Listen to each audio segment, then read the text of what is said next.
নমস্কার বন্ধুরা, আমি সুমি দে। আমাদের বাঙালি রান্নাঘরে আপনাকে স্বাগত।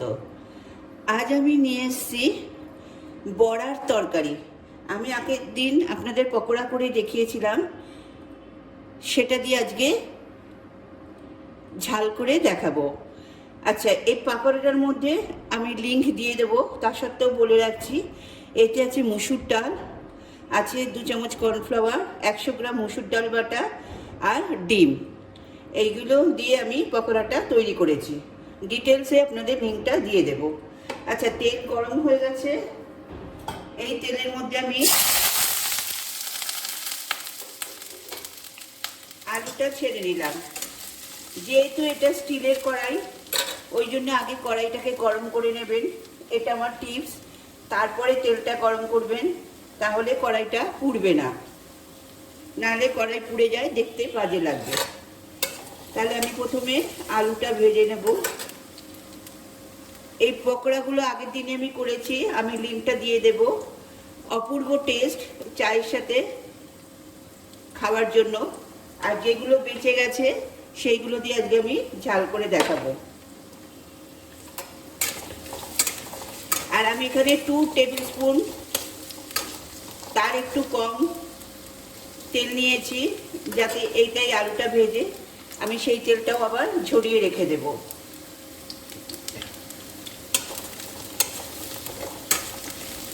আলুটা যে খুব ভাজতে হবে তেমন নয়, ঝোলের আলু বা ঝালের আলু বেশি ভাজার দরকার পড়ে না, জাস্ট কালারটা চেঞ্জ হবে। আমি এটাকে রান্না শুরু করে দেব। আচ্ছা, আপনারা জানেন আমি আলুটাকে নুন জলে আগে ভাপিয়ে নিই, ওই জন্য আমি এটা করে দিলাম, কারণ নুন জলে আমি ভাপিয়ে নিয়েছিলাম। বাজারের আলু আমি 3 ঘন্টা জলে ভিজিয়ে রাখি, তারপরে ফুটন্ত জলে আলুগুলো দিয়ে 2 মিনিট রেখে নামিয়ে দিই, যাতে ওদের সার ফারগুলো এর মধ্যে না যায়।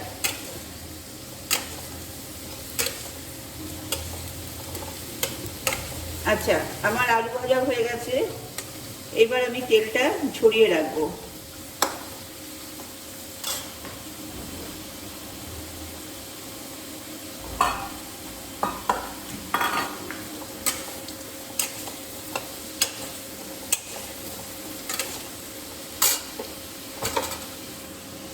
আলুগুলো তুলে নিচ্ছি, জাস্ট কালারটা চেঞ্জ হবে, আলু তুলে নেবেন।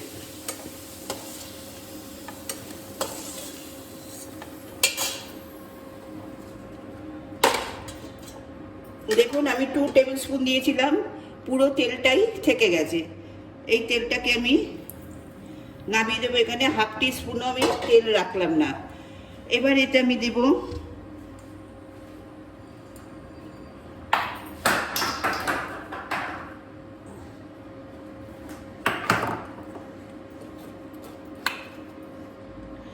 আদা বাটা। যখনই আমি আদা বাটা দিই,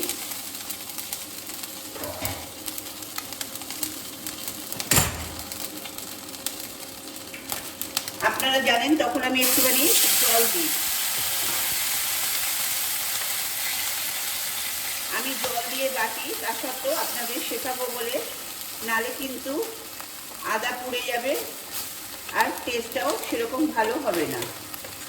তাহলে এটা দিলাম আদা বাটা। এইবার দেব 1/2 টিস্পুন কাঁচা লঙ্কা, আর এই 1/2 টিস্পুন কাঁচা লঙ্কা মানে 1 টিস্পুন আমি কাঁচা লঙ্কা বাটা দিলাম। আবার একটু জল দেব কষার জন্য।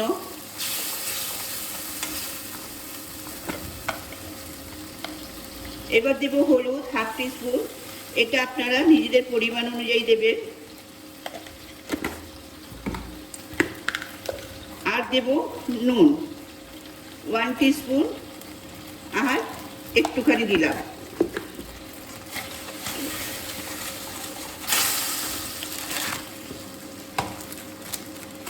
আর দেব কাশ্মীরি শুকনো লঙ্কা, 1/2 টিস্পুনও ছিল না, সেটা পুরোটাই ধরে দিয়ে দিলাম। আর কিন্তু আমি কিচ্ছু দেব না। তাহলে এই মশলাটা একটু জাস্ট কষবো, যেহেতু হলুদের গন্ধটা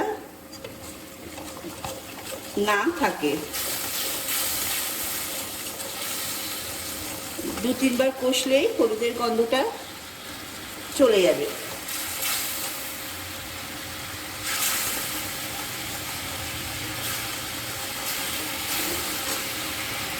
আবার একটু জল নেব।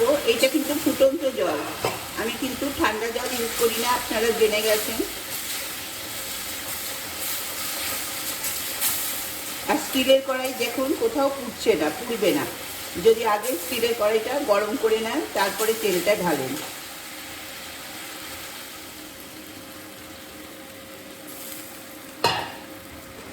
এইবার আমি আলুগুলো ছেড়ে দেব।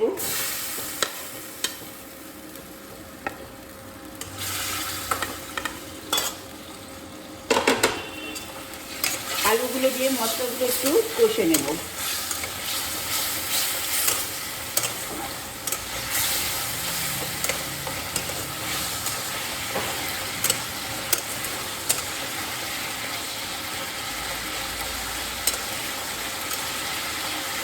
পুরো আলুর গায়ে মশলা লেগে গেছে।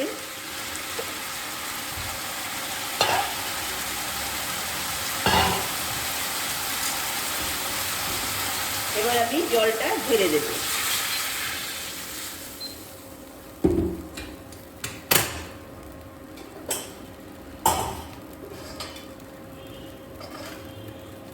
এইবার যেহেতু আমি ফুটন্ত জল দিয়েছি, সেহেতু আমি বড়াগুলো ছেড়ে দেব। একটু বেশি জল দিলাম, কারণ বড়া আপনার জলটা টানবে।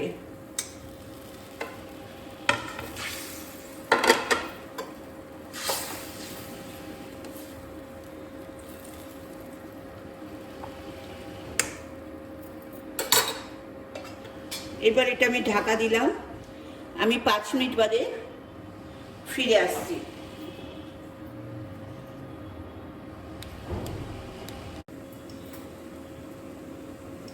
আমি 5 মিনিট বাদে ফিরে এলাম। দেখুন আমার বড়ার ঝাল রেডি। গ্যাস অফ করলাম। এতে আর আমি কিছু দেব না। এবার এটা আপনাদের সামনে পরিবেশন করব।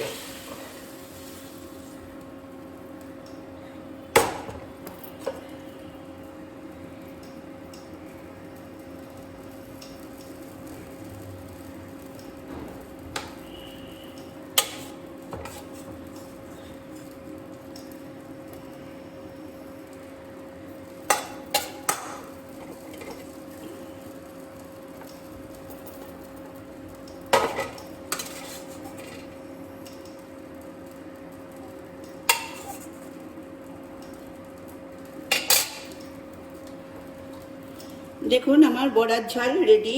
এটা আপনারা রুটি, গরম ভাত, পরোটা সবার সাথে খেতে পারবেন। অপূর্ব টেস্ট।